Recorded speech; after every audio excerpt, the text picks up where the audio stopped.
It's nerve-wracking driving in the snow and ice. I mean, what are you meant to do when this happens? So, we've come to this test track at Silverstone, where they teach you how to drive when there's no grip.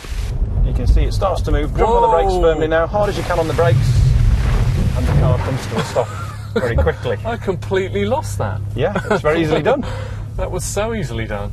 And what did I do wrong? I think it's a natural response, of course, if you start to feel the car slip, is to let go of the pedals. It would be the first thing I would do, take my foot off the accelerator. But that's the worst thing you can do. It's the worst thing you can do. The best thing you can do is to try and keep your throttle nice and stable so that you're not accelerating, but equally and importantly, you're not decelerating either.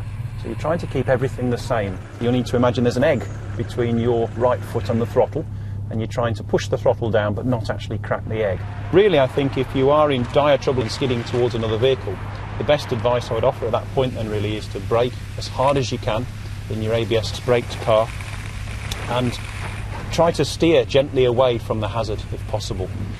That's the driving advice then, and there is something else you can do if your budget will stretch to it. If you're going to do one thing this winter, I'd recommend that you buy winter tyres, and that's because they're so much more capable at dealing with cold, wet, icy and snowy conditions than regular tyres. And in fact, you can use them for 5 months of the year when UK conditions favour that sort of tyre. Otherwise then, it's gently does it. And if you do end up skidding out of control, the advice seems to be to put the brakes on.